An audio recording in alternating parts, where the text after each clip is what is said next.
The 3 weeks and the yearning for redemption. My masters and teachers, holy congregation, may you live in the shadow of the Almighty. We are currently in the period of the 3 weeks, Bein HaMetzarim. It must be remembered that these are days in which we need to yearn deeply for the Almighty. We truly must. How do we know this? The Pri-Zadok, one of the great scholars of Ashkenaz, writes, "We know there are 3 prophecies of doom that we are currently within, and 7 prophecies of consolation, the 7 of consolation, which we will read after Tisha B'Av. Later, there are 2 more of Teshuvah repentance that come after Rosh Hashanah. All these 3 and 7 always express the Sephirot, right? The 7 usually represent the practical manifestation, and the 3 usually represent the understanding, the high Sephirot of Keter, Chokmah, and Binah, which represent the comprehension."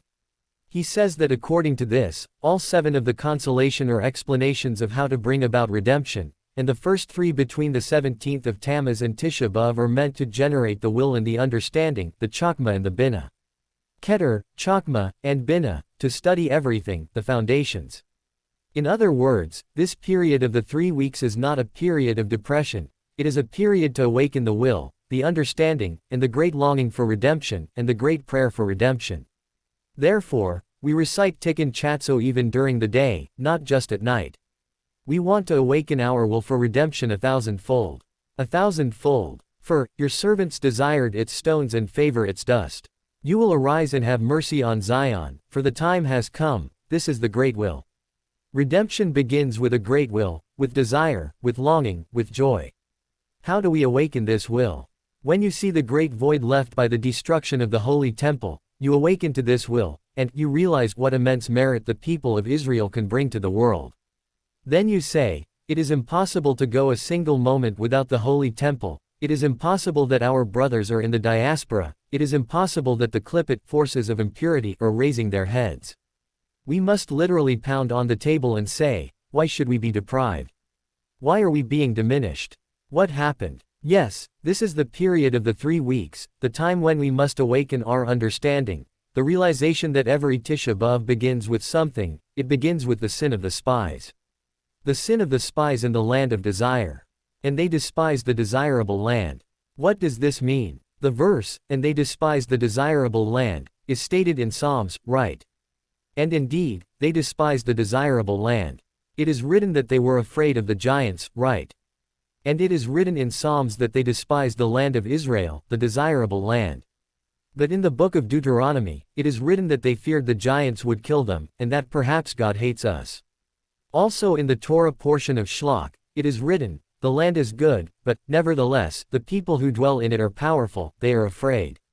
The explanation is, if a person really wanted something, they would find every justification. But when a person does not truly want it, when they have no real desire to come to the land of Israel, then a failure occurs. Okay, we'll give it up. This, okay, we'll give it up, is the greatest problem.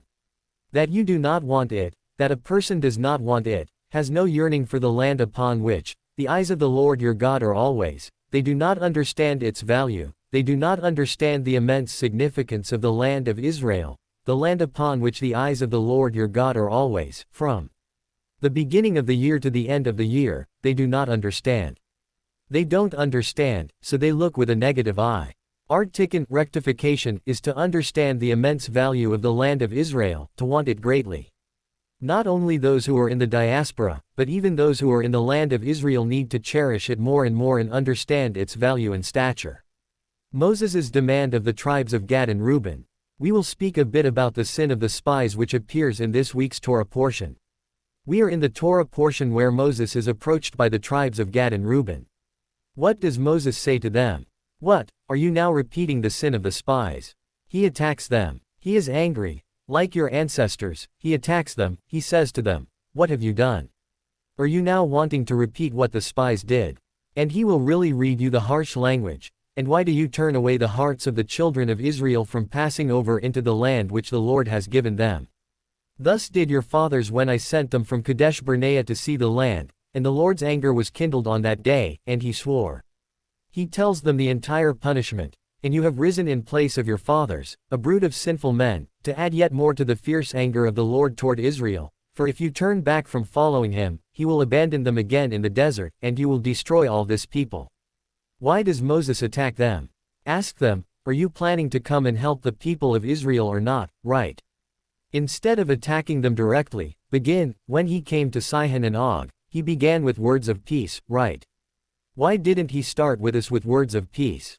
Sihon and Og, only now Moses starts with words of peace, and this is a great shame. He opened with words of peace to them. God did not command him to, yes. And also later, after they come and say, no, heaven forbid, we will arm ourselves to go before the children of Israel until we bring them to their place, what does Moses do to them? The condition of the tribes of Gad and Reuben, to this day when people want to say, a condition, like a tough condition, a condition of, if yes, yes, if no, no, they say, what is this tough condition? It is the condition that Moses made. Why are you making such tough conditions for them? Why don't you believe them? There is a serious problem here, a serious problem. Moses is already in the east bank of the Jordan, right? And Moses prays 515 prayers to reach the west bank of the Jordan, he prays, right? He cries, he shouts, Master of the universe, let me cross the Jordan. And the Holy One, blessed be he, says to us, what is the problem? You are already in the east bank of the Jordan, it is also the land of Israel, it is also the borders of the promise, why is that not okay? But Moses wants to come to the land of the west bank of the Jordan, and we will soon go deeper, specifically the west bank of the Jordan. And he says to them, you don't want to. What, is it good for you here? Why aren't you coming? There is something essential here. One nation in the land. Pay attention, there are truly two problems with the people of Israel. The first problem, he says to them, you have no mutual responsibility. Your brothers will go to war and you will sit here.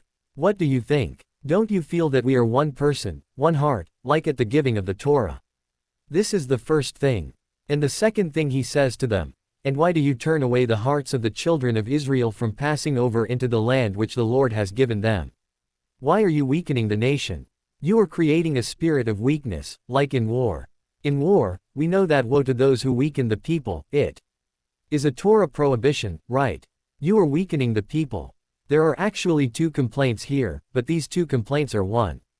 The Zohar says on the verse, and who is like your people Israel, one nation in the land, specifically in the land of Israel they are one. In the diaspora, they are scattered and separated. Exactly so, in the land they are one, in the diaspora they are a nation scattered and separated among the nations. And so it is written, we know that the decree of the exile is not only that they left the land, but it is written, and I will scatter you among the nations.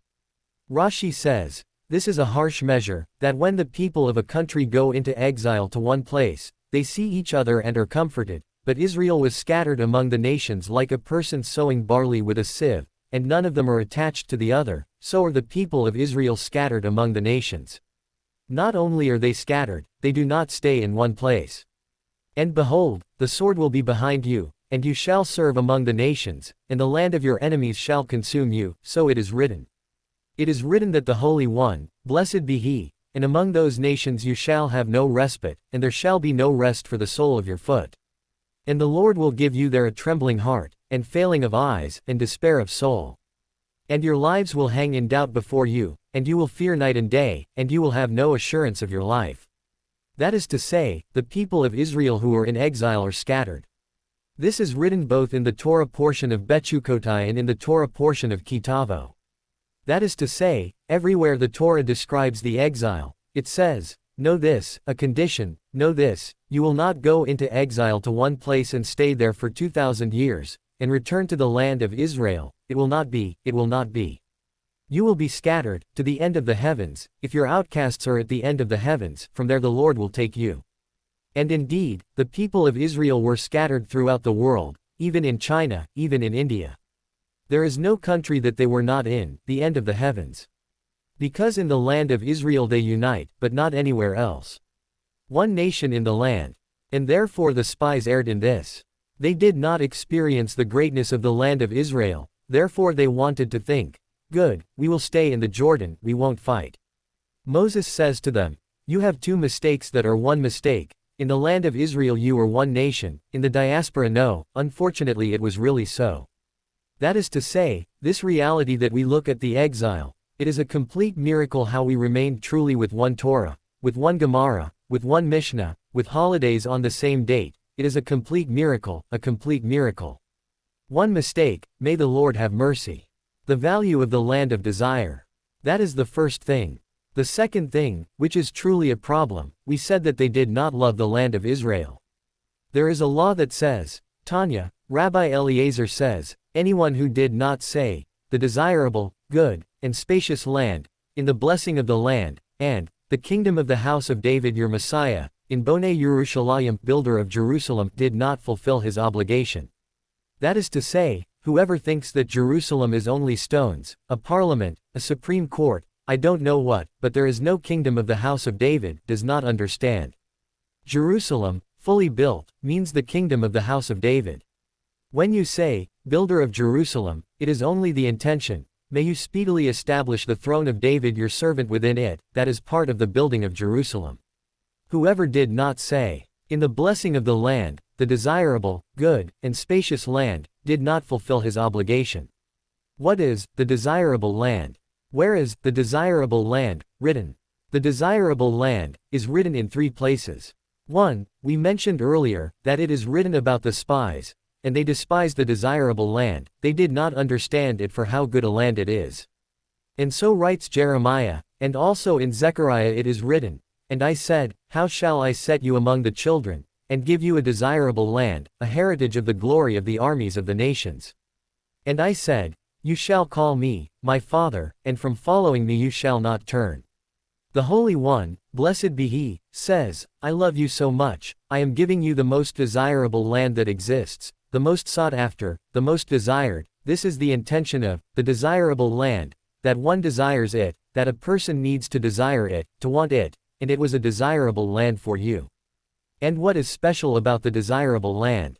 That it is the glory of the armies of the nations, and in this place He says to you, you shall call me, my Father, and from following me you shall not turn, and for it is also a land that has a connection to the Holy One, blessed be He.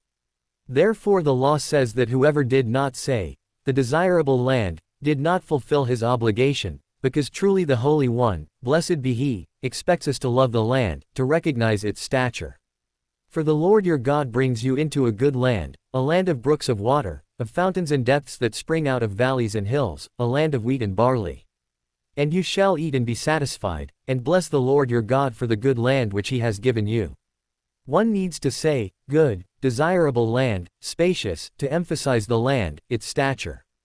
And the Gemara says, we all know the story in Tractate Ketubot. The Gemara in Tractate Ketubot mentions how some sages would love the land of Israel, and I remember the rabbi many times describing this Gemara, not just describing but living like this, and everyone listens, good, the Gemara brought this. But also Maimonides Rambam writes in Hilchot Melachim, the greatest sages would kiss the borders of the land of Israel and kiss its stones and roll in its dust, and so he says, for your servants desired its stones and favor its dust. That is to say, the redemption depends on, you will arise and have mercy on Zion. It is expressed in that we love the land. Why does the Rambam mention this in the laws? After all, it belongs to, this belongs to. No, this is law. To love the land of Israel is a law. To cherish the land of Israel is a law. If you say, the desirable land, and you don't truly desire, then you don't, then I did not fulfill the obligation of grace after meals Birkat Hamazon. And a person must truly want the land of Israel. And the tribes of Gad and Reuben did not want the land of Israel. What does it mean they didn't want the land of Israel? They wanted something else, yes.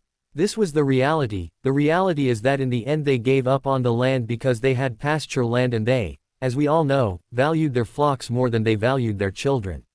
So this is truly a big failure. They are repeating the story of the sin of the spies. This is the problem, that they simply gave up on the great stature of the land. When a person does not understand the great stature of the land of Israel, he loses. This is a grave thing. Covenant and the sanctity of the land of Israel. And how do we know that this is truly the problem? We know that it is written in grace after meals. One must also say, covenant, right? So the Gemara says that one must say in grace after meals, for the land and for your covenant that you sealed in. our flesh, and for your Torah that you taught us, to place the covenant before the Torah, so says the Gemara, yes. And whoever did not say the covenant did not fulfill his obligation. Why? Because by virtue of the covenant we merit the land of Israel. Further, it is written in the Gemara an interesting thing, it is written that whoever concludes with, who inherits lands, in the blessing of the land and, who saves Israel, in Bonei Yerushalayim, this is a boor. Why is whoever says, who inherits lands, a boor? Boor, is not a nice word for a person. Yes. Because it is not that the people of Israel received the land of Israel like the Egyptians received Egypt and the French received France. It is not called, who inherits lands. God inherits each nation its land. It sounds good, hear God, you gave the land of Israel, I thank the Holy One, blessed be He. No, my friend. Whoever says like this is a boor. The heritage of Israel for the people of Israel is not like the heritage of the French for the French and not Egypt for the Egyptians and not any country for any other country. It is something else, it is God who made a covenant with us, since when? 1004 generations before the creation of the world.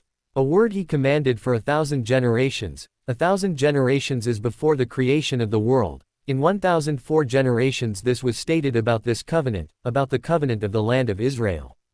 We read this in, give thanks to the Lord, call upon His name, right. We say this verse, a word He commanded for 1,000 generations, which He made with Abraham, and His oath unto Isaac, and confirmed the same unto Jacob for a statute, to Israel for an everlasting covenant, saying, unto thee will I give the land of Canaan, the lot of your inheritance. For this it is said, a word He commanded for 1,000 generations. So you say, who inherits lands? It is not the same thing at all.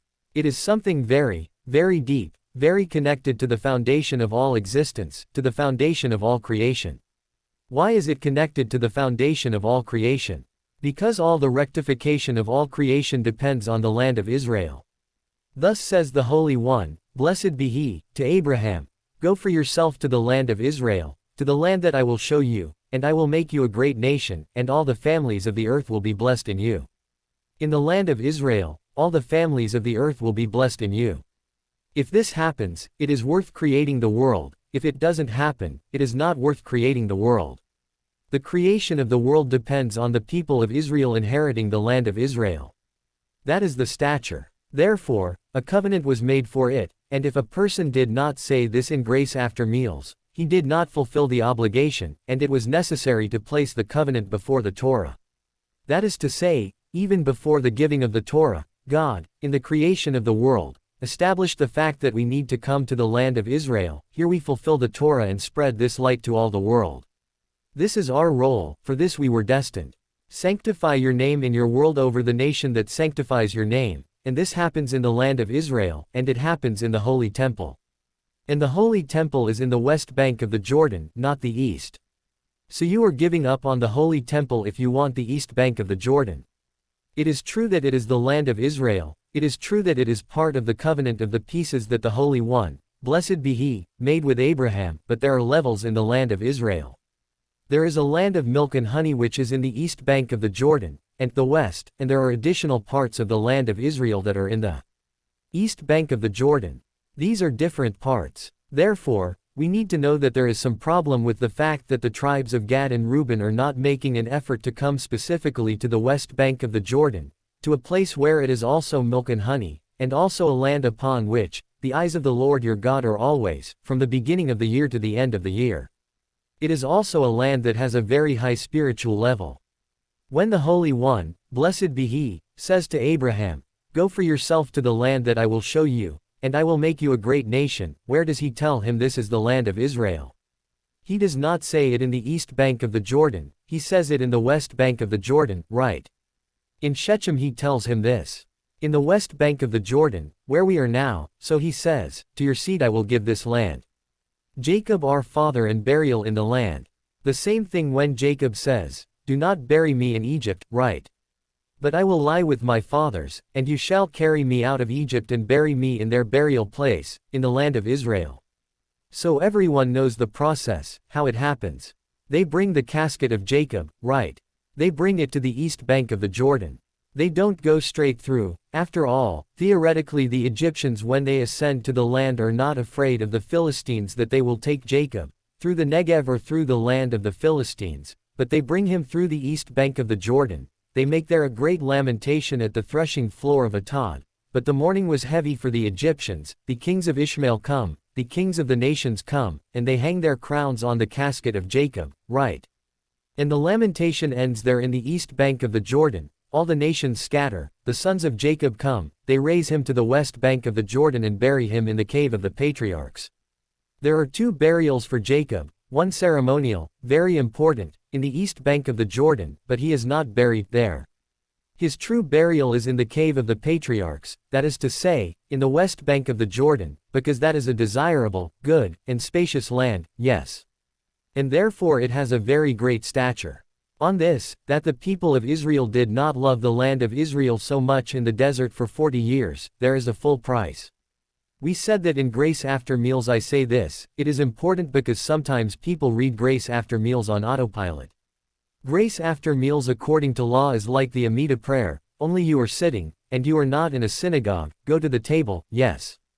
And people are perhaps talking beside you, that is a bit of a problem, but really according to law it is Doraita, biblical, grace after meals is Doraita, and it is no less than the Amida prayer, maybe more. Because the Amida prayer, some say it is Dirabanan, rabbinic, some say it is Doraita. Regarding grace after meals there is no doubt that it is Doraita.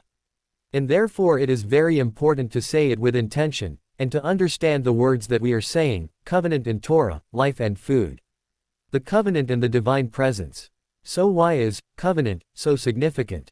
Because when the Holy One, blessed be He, commands Abraham our father about the covenant of circumcision, then He says to him, "And I will establish my covenant between me and you, and your seed after you throughout their generations, for an everlasting covenant."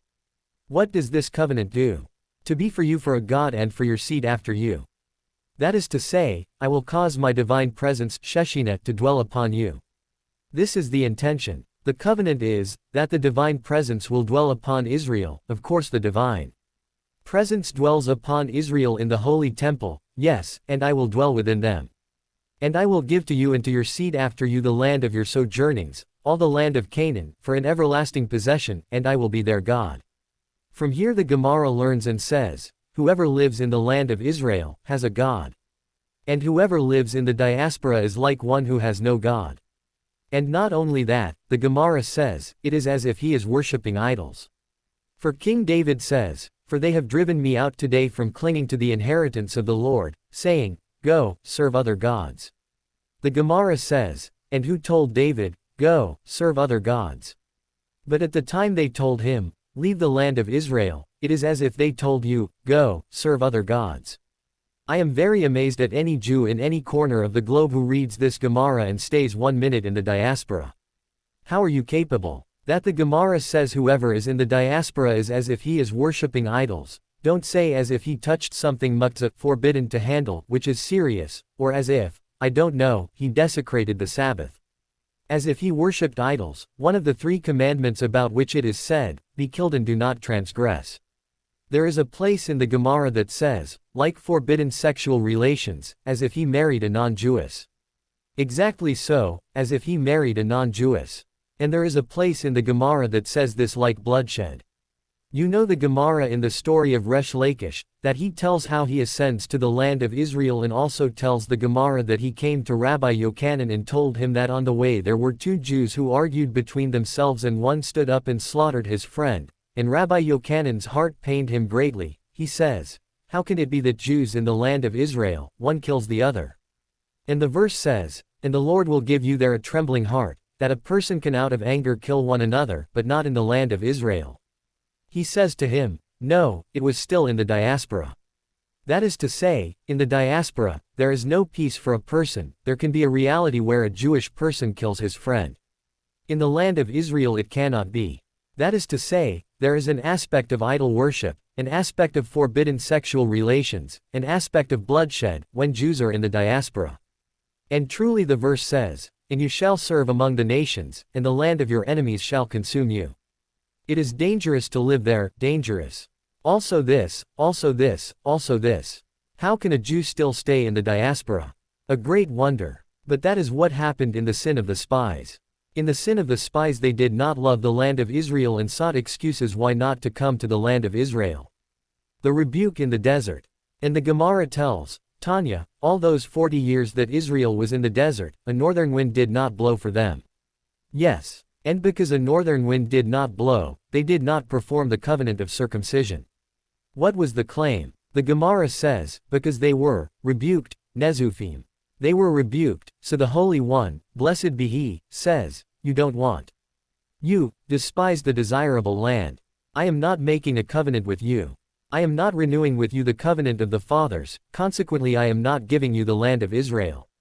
Consequently the Holy One, blessed be He, does not speak with Moses. All those 40 years of his sitting in the desert they did not have circumcision. And they remained until the clouds of glory did not disperse. That the clouds of glory did not disperse.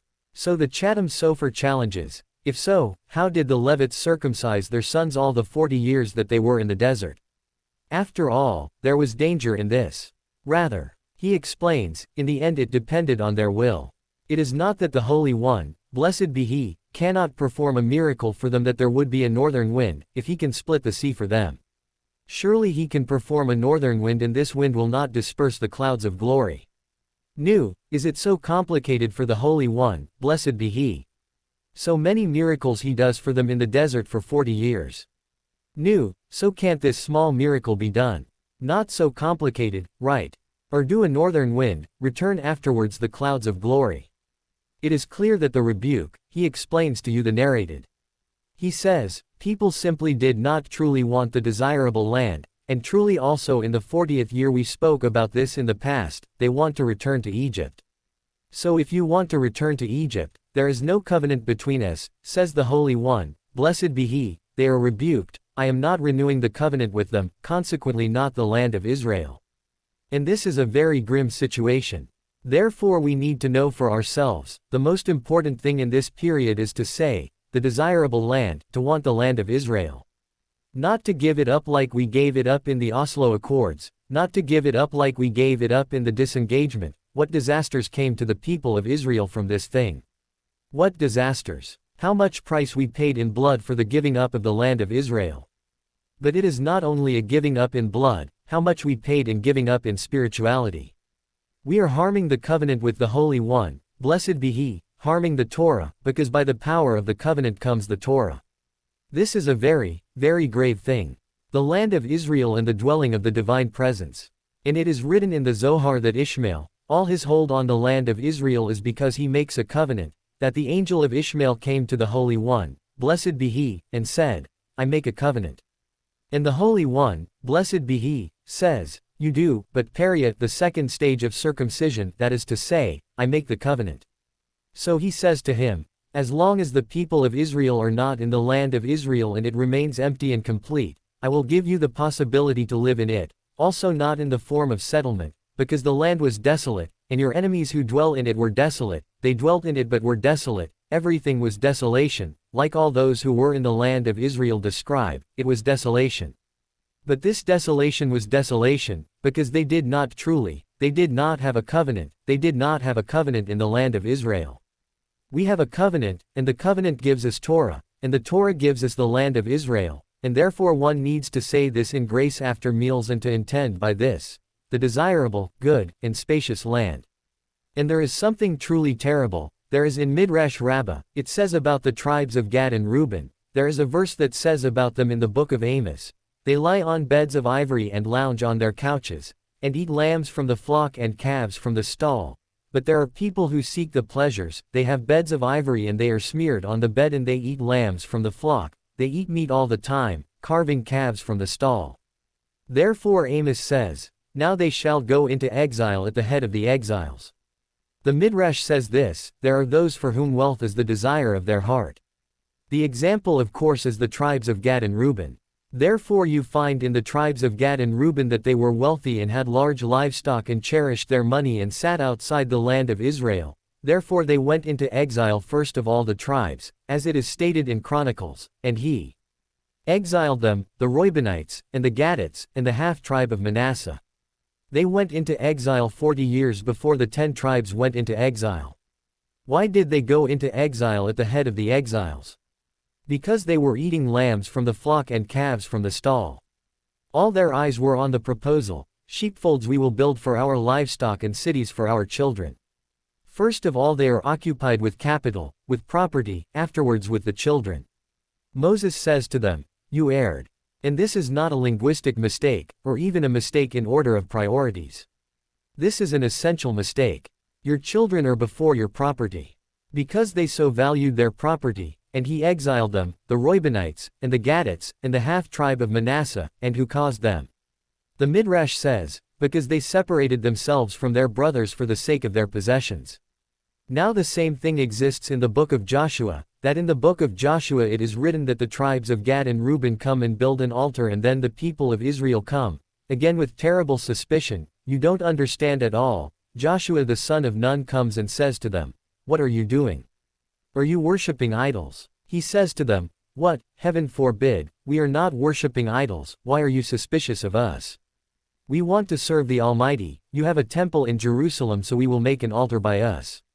And Joshua is so angry, he says to them, not enough with all the failures that were for the people of Israel, you continue to cause such damage to the people of Israel, such a grave thing.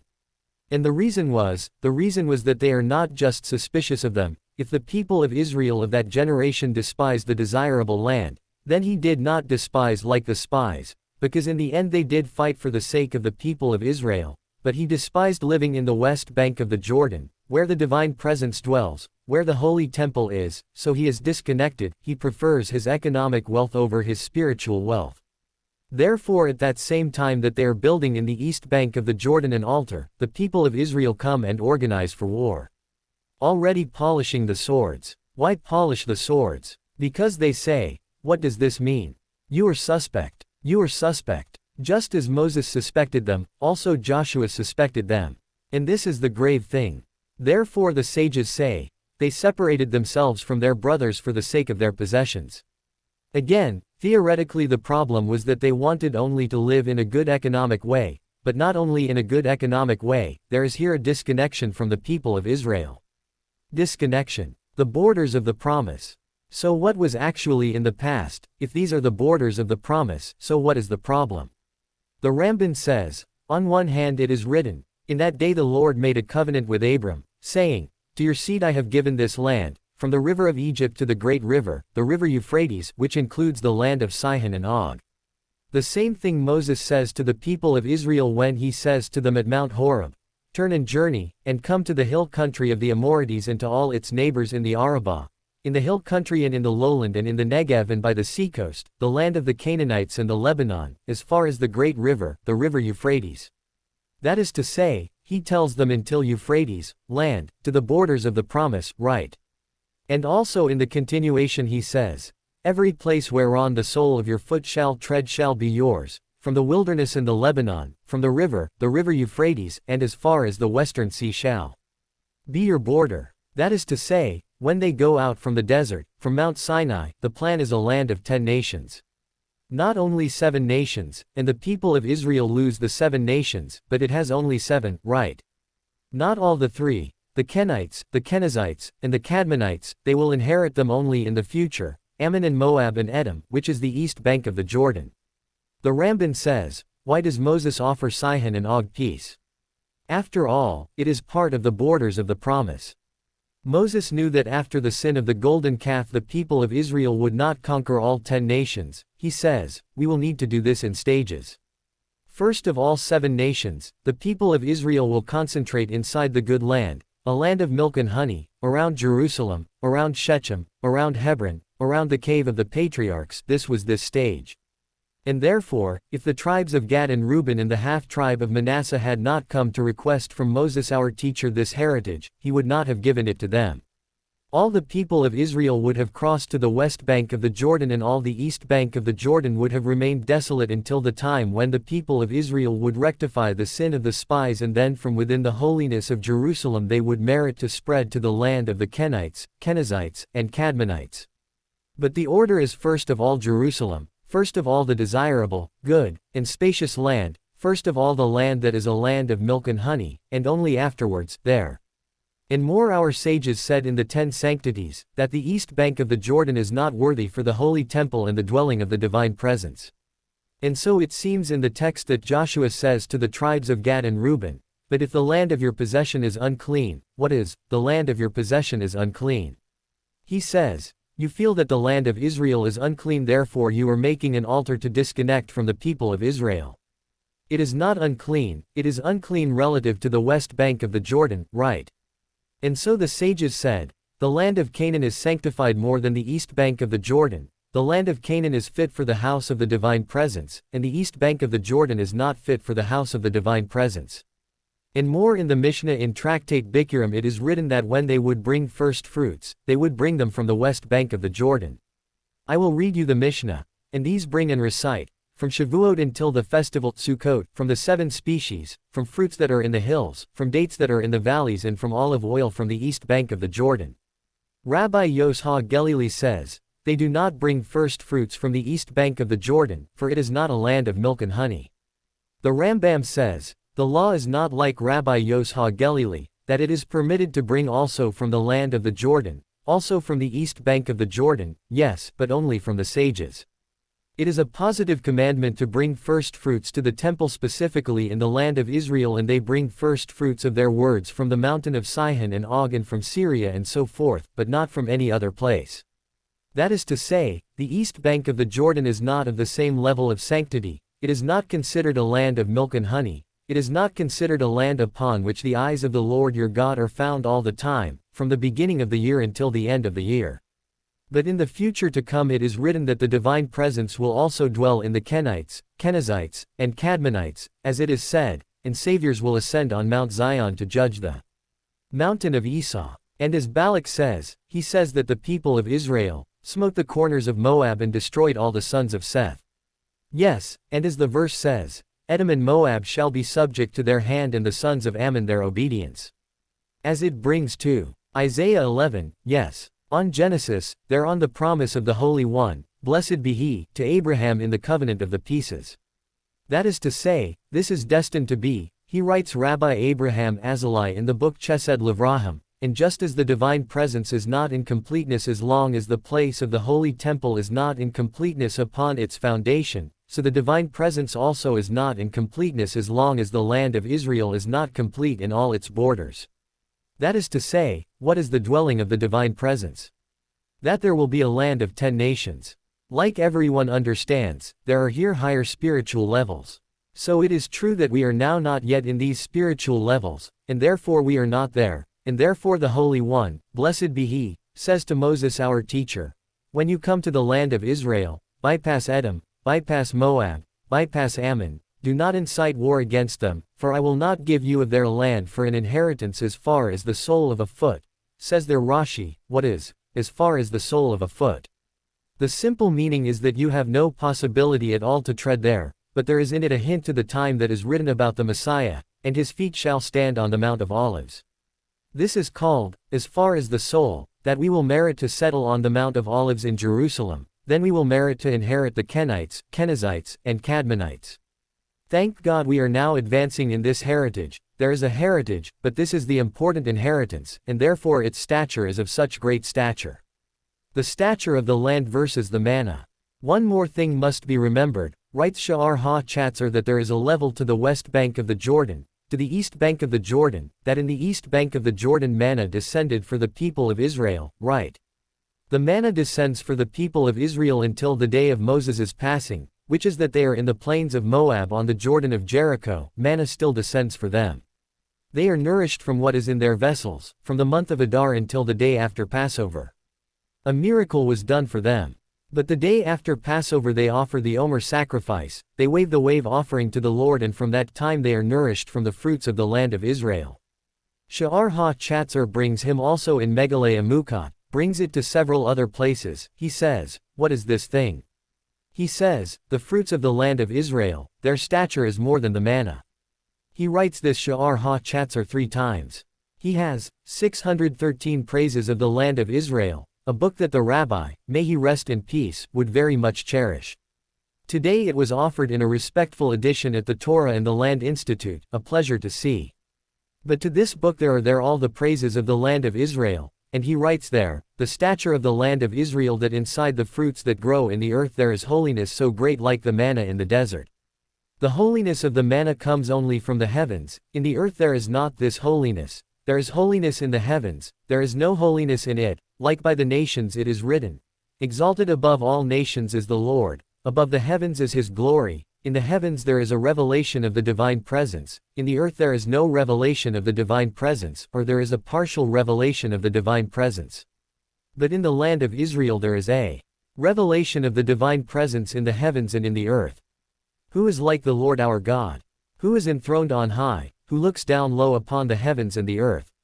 The dwelling of the divine presence also in the earth is the mission of Abraham our father, that so he says to Eliezer, my mission, that the Lord is revealed not only in the heavens but also in the earth, and this happens only in the west bank of the Jordan, that is to say here.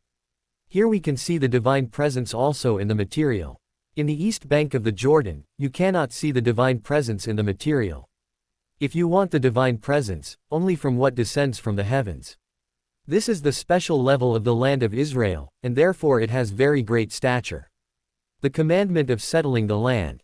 And it is important to say in conclusion, we speak these words so that the person will understand the stature of the land of Israel, but in the stature of the land of Israel there is a general value and a private value. What does that mean? There is a private commandment for a private person to ascend to the land of Israel. So Rabbi Yosef Karo ascends to the land of Israel, so the Holy Ari ascends to the land of Israel. They do not rule in the land which your fathers inherited and you shall inherit, is not fulfilled. Other nations rule here, barbarians of this kind or barbarians of another kind. They rule here, and the commandment, you shall inherit it and settle in it, is not fulfilled, but there is a commandment, there is a private commandment for every person to arrive in the land of Israel. As it is written, it happened that Rabbi Judah ben Bathira, and Rabbi Mattiah ben Cherish, and Rabbi Chananiah the nephew of Rabbi Joshua, and Rabbi Nathan, who were going out to the diaspora, this is in the period of the exile, yes, and arrived at Plataea, and remembered the land of Israel, they raised their eyes and their tears flowed and they tore their clothes. Why? What happened? They are not in the land of Israel. Look what love for the land they had. Yes, and they tore their clothes at this verse, and you shall inherit it and settle in it. And you shall observe to do all the statutes and the judgments. They said, settling the land of Israel is equivalent to all the commandments in the Torah. So what did they do? They cry and they tear their clothes. What happened? Who died? No one died. They left the land. How many times have you seen people who are on the plane, taking off to the diaspora, the moment of takeoff, grabbing their garment, tearing? We are not used to it, right? But they are happy that they are arriving. This is true. Happy that they are arriving and kissing the land that they are arriving in. This is yes. My beloved and my friend are waiting.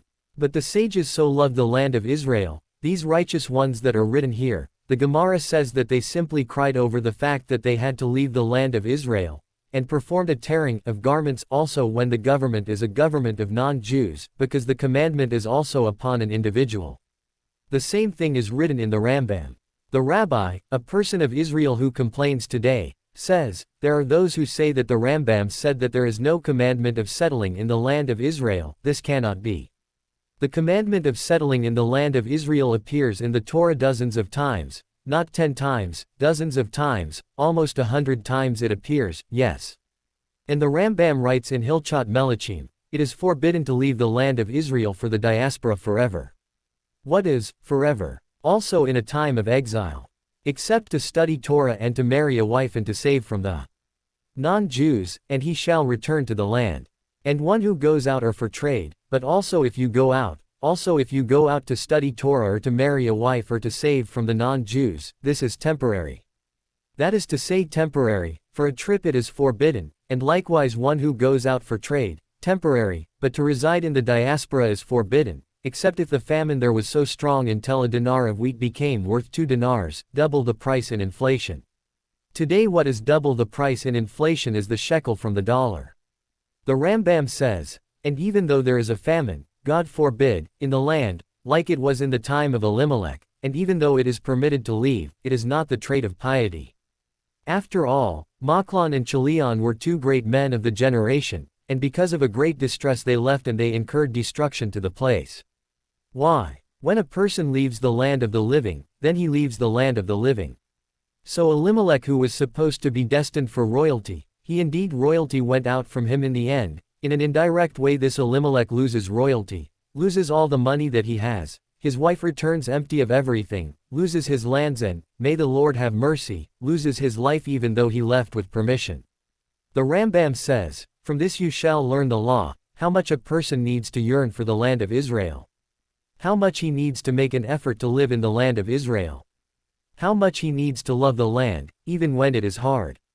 Today, there is no good in the world more than the land of Israel. How many troubles have Jews in France? How many troubles have Jews in England? How many troubles have Jews in the United States? Only they got used to it, for some reason it seems to them that there is safer than here. I testify before you heaven and earth, here it is safer than there. Not only because there are here clouds of glory that they shoot at you tens of thousands of missiles and in relation it almost doesn't hit, it hits, may the Lord have mercy. It is still not complete, there are here and there holes in the clouds of glory. But in general you see miracles upon miracles that are not grasped at all. You are in the land upon which the eyes of the Lord your God are. You are in a place that has a revelation of the divine presence. What are you doing in the diaspora? What are you doing in a land that you see, and there shall be no rest for the sole of your foot? Conclusion and awakening. We are now in the period of the 3 weeks. The 3 weeks is not some ceremony that one needs to pass. It is not some period that one needs to count already when it is finished, begins to hear songs. This is a time for contemplation, a time for thought, this is a time for rectification. Residents of the diaspora need to know, they need to flee from the diaspora to the desirable, good, and spacious land. They need at the very least to begin to intend in grace after meals every time in the blessing of the land, in all the blessings, but certainly in the blessing of the land. Perhaps by means of the intention in the blessing of the land they will awaken to ascend to the land. To intend in the blessing, builder of Jerusalem, to intend in the blessing, Mayan Shalosh, to intend in Tikkun Chatzo. You cannot sit in the diaspora, sit on the floor, put ashes on your head and say Tikkun Chatzo. It doesn't take, unless you say to yourself, good, so I am already beginning to pack the belongings. If you are not packing the belongings, then what is this? With his mouth and his lips they honor me and his heart is far from me. We need, and also we here in the land of Israel need to know. There are all kinds talking now once again, we will give up on the land of Israel, we will give parts to the Palestinians. What? You didn't learn. Whoever gives up on the land of Israel is as if he gives up on life. How many times does one need to learn this? Also in the Oslo Accords, how many thousands killed, and how many disengagement, how many thousands killed. Once again to repeat the same mistake. As a dog returns to its vomit, as a fool repeats his folly. We need to repeat the same mistake. Heaven forbid. We need to awaken all of us, and in our hands is the thing. In our hands is the thing, we need to make a great effort. And if the Holy One, blessed be He, gave us a tool that is called elections, to use it for the inheritance of the land of Israel, for the settling of the land of Israel, that thank God we merit to settle it and to expand it and we need to settle it more and to expand it more, because this is the land upon which the eyes of the Lord your God are from the beginning of the year to the end of the year. And all the corruptions arrived because we did not understand enough what is the desirable, good, and spacious land. And all the rectifications arrived when we will understand what is the desirable, good, and spacious land, that we will want it, for your servants desired its stones and favor its dust. You will arise and have mercy on Zion, will be desired, and we will fulfill it speedily in our days, amen and amen.